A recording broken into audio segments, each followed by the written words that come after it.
Hey guys, would it be possible if we did a colorless goblin noise? Shut up, Jerry. Hey gang!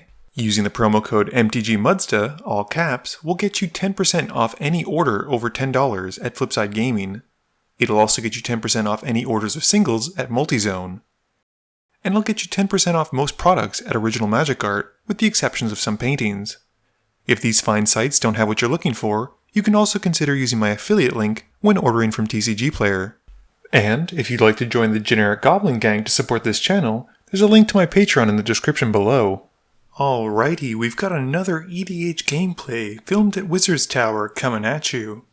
We've got 3 brand new friends with Jamie playing her Teysa Karlov deck. She keeps a Hunted Witness, Doom Traveler, Skull Clamp, Thought Vessel, Plains, Swamp, and Phyrexian Tower. Josh is rocking the original Athreos, keeping Dictate of Erebos, 3 Shadowborn Apostles, Marsh Flats, Snow-Covered Plains, and an Urborg.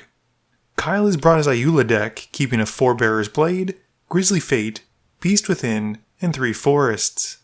And I'm pulling up the rear with Trostani, keeping a Forest, See the Unwritten, Tectonic Edge, Plains, Blighted Woodlands, Regal Force, and Temple Garden.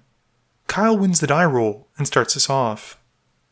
Kyle draws and plays a Forest.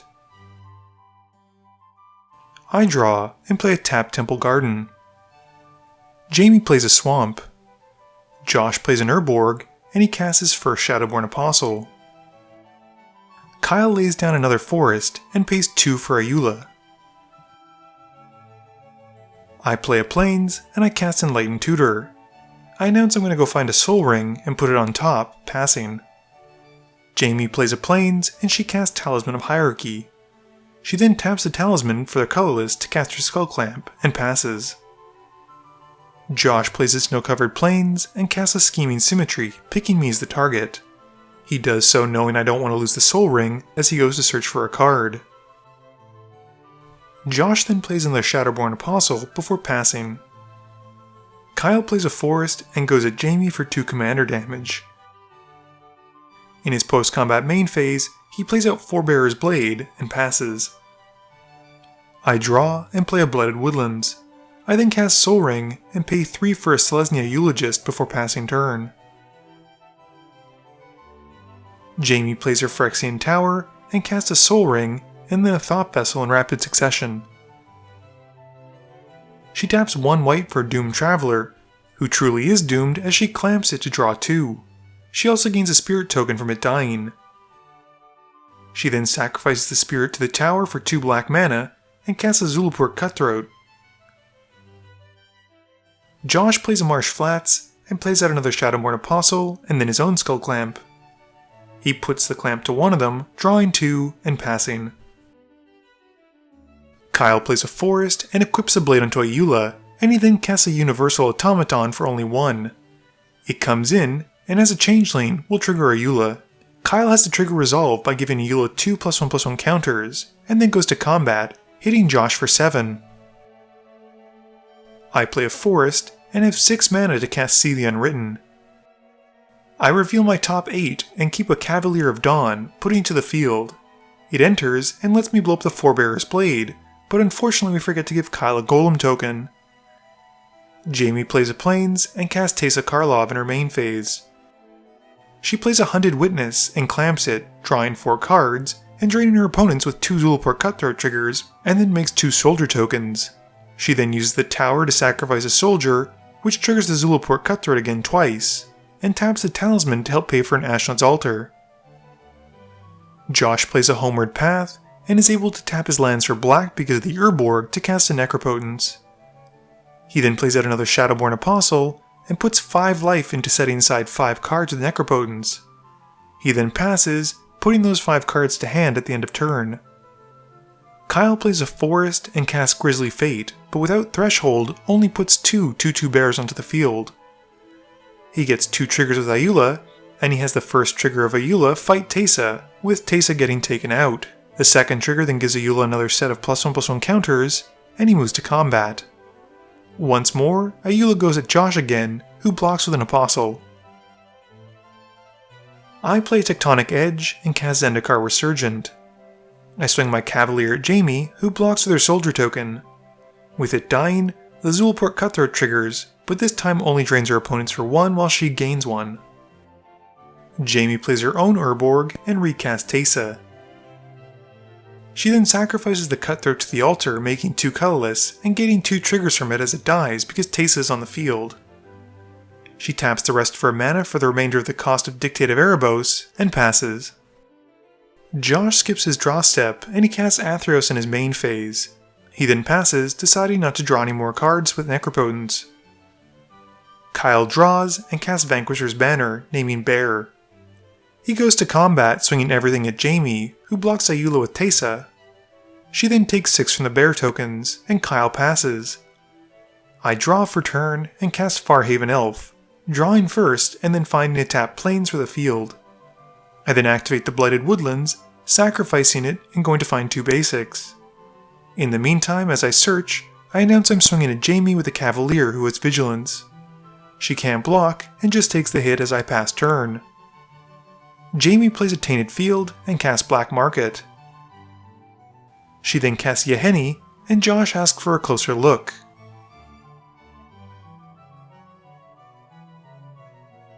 Josh doesn't draw for his turn and plays another 2 Shadowborn Apostles. He then pays 1 black for Vampiric Tutor, finding a card to put on top and losing 2 life. He then pays 3 life into Necropotence, setting those cards aside and puts them to hand at the end of turn.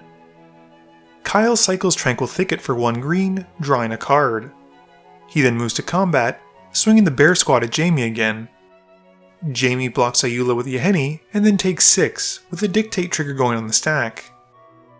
Josh sacrifices an Apostle. Josh gets an Athreos trigger, and targets Jamie with it, who pays 3 life rather than let him put it back to his hand, and Jamie adds 4 counters to her Black Market as the creatures die. With nothing else, Kyle passes. I cast an Eternal Witness in my main phase, drawing from the Resurgent trigger, and as the Eternal Witness enters, returns See the Unwritten to my hand. I tap 3 lands for 6 mana and cast it again, revealing my top 8.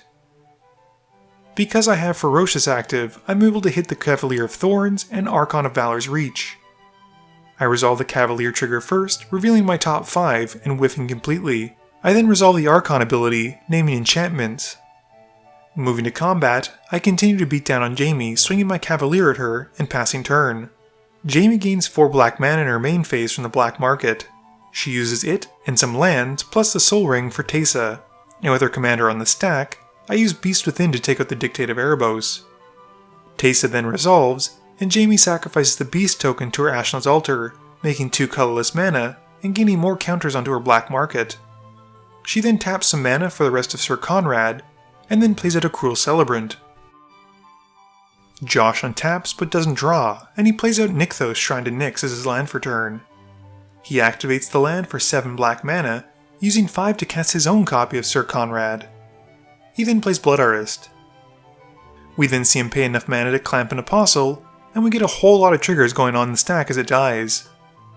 We first resolve Jamie's Sir Conrad triggers because she gets 2 of them with Teysa being out, and gains 2 counters on her Black Market. Kyle, Jamie, and I then lose 1 for Josh's Sir Conrad trigger, and Josh also drains Jamie for 1 with the Blood Artist, and gains 1 life. Josh then loses 3 life to Necropotence in his second main phase, setting aside the 3 cards, and then putting them to his hand as he passes. Kyle draws, and plays a Forest. He pays 5 mana for a Webweaver Changeling. As it comes in, it triggers Ayula, and Kyle decides to have his commander fight Sir Conrad on Jamie's side of the board. Sir Conrad dies, giving her 2 triggers from the Cruel Celebrant, but we first have to resolve Josh's Sir Conrad, which deals 1 to Jamie, Kyle, and myself. Jamie's triggers then resolve, with each of her opponents losing 1, and she gains 1 twice. Kyle then goes at Jamie again with his bear tokens, and Jamie blocks with the Cruel Celebrant. The Celebrant dies, triggering itself twice, and Josh's Sir Conrad. Jamie, Kyle, and myself then lose another 1 to Sir Conrad, and Jamie's opponents then lose 1 life, and she gains 1 life back twice, and she gains 2 more counters onto her Black Market. I tap mana for a Woodfall Primus in my main phase, and I draw from casting a creature spell thanks to the Zendikar Resurgent. As it enters, I blow up Jamie's massive Black Market. I then cast Rishkar's Expertise, drawing 6 cards, and get to play a 5-drop or less for free. The spell I choose is Kadama's Reach, which might seem a bit lackluster, but I go to find a plains for the field and a forest for my hand. I then play Timely Reliquary Tower as my land drop and head to combat. I swing the Archon at Josh for 5 in the air, and the Cavaliers at Jamie for 9, and I pass. Jamie draws and casts Bontu in her main phase, and passes. Josh plays a snow-covered swamp for turn, and activates Nykthos again, this time for 9. He uses 8 of it for Razaketh, and then moves to clamp a Shadowborn Apostle. It dies, and Josh gets a few triggers. Sir Conrad deals 1 to all of his opponents, and he then moves to resolve the Athreos trigger by targeting me. With that trigger on the stack, I use Swords to Plowshares on Razaketh. Josh lets the demon get exiled because he's so low on life, and gains 8, and I then take 3 to keep the Shadowborn from going back to his hand. He then has me lose 1 and gains 1 from the Blood Artist trigger before finally drawing the 2 from the clamp. He then clamps another Apostle, and puts the Athreos trigger on Kyle, who also takes the 3 life loss to deny Josh returning it to hand. Sir Conrad also deals 1 to Josh's opponents, and he uses the Blood Artist trigger to drain Jamie this time before finally drawing his 2. He then plays out another Shadowborn Apostle, and then moves to combat, hitting Jamie with Athreos. Kyle draws and pays 4 mana for Goreclaw, drawing from his banner. He has Ayula once more fight something, and the Bear Queen takes out Josh's Sir Conrad. Josh puts the Blood Artist trigger and Athreos trigger targeting Jamie, who doesn't take the 3 and lets Sir Conrad go back to Josh's hand, and then gets drained for 1. Kyle then plays a Vivian's Grizzly, again drawing from his banner, and getting another Ayula trigger. This time he has Goreclaw fight the Blood Artist. With it dying, Josh once more puts the Athreos trigger on Jamie, and drains Kyle for 1 with the Blood Artist. Moving to combat, he then swings the 2 tokens at Josh, and the Webweaver Changeling at Jamie. Josh blocks with his Apostles, and Jamie blocks with their commander. With the Apostles dying, Josh has both Athreos triggers target Kyle, who lets him return them both to hand. I draw and untap, playing a Scavenger Grounds. I then cast Trostani in my main phase, and then Panharmonicon. I pay 4 mana for a Phyrexian Processor, and put 15 life into it. I then activate it, getting a Horror token that's 15 power and 15 toughness, and as it enters, it triggers Trostani twice thanks to Panharmonicon, gaining me 30 life. I then cast Regal Force, gaining 5 life twice as it enters because of Trostani and the Panharmonicon. I then draw 7 cards twice, and I move to combat. I send the Cavalier of Thorns, Witness, and Eulogist at Josh, and the Cavalier of Dawn, the Archon, and the Woodfall Primus at Jamie. This is enough to take her out, and Josh takes 10. Josh once more skips his draw, and plays out an Archfiend of Spite in his main phase. He plays a Lake of the Dead, sacrificing a Plains, which is actually a swamp because of Urborg, before passing. Kyle draws and casts Harrow in his main phase, sacrificing a forest and grabbing 2 for the field. He then activates Vivian's Grizzly, revealing a forest off the top, and he passes. I cast an Ulvenwald Hydra in my main phase, layering the triggers to find 2 lands first, and then gain the life, gaining 13 life twice. I populate the Horror with Trostani, gaining 30 more life, and then cast Aetherflux Reservoir. Kyle and Josh are savvy enough to know that this means the end, and scoop it up. Game review time, so I'm pretty sure a lot of people are going to say that I should have been targeted because of the mana doublers, but I think Jamie was actually the main threat this game. Between Teysa, the Cruel Celebrant, and Sir Conrad, she was getting a ton of triggers per death of other creatures, and her own, and it was quickly adding up. I think what worked in my favor was that even though I had a mana doubler, I wasn't doing too much with it. Josh, on the other hand, was getting a lot of value from his Nykthos, but by the time that Razaketh hit the field, he was dangerously low life. He didn't want to activate it when I used the swords on it, because with Bontu out, Jamie could have killed him in response. Kyle unfortunately seemed to draw a lot of lands and not a lot of bears in this game, which is not what Ayula wants to do.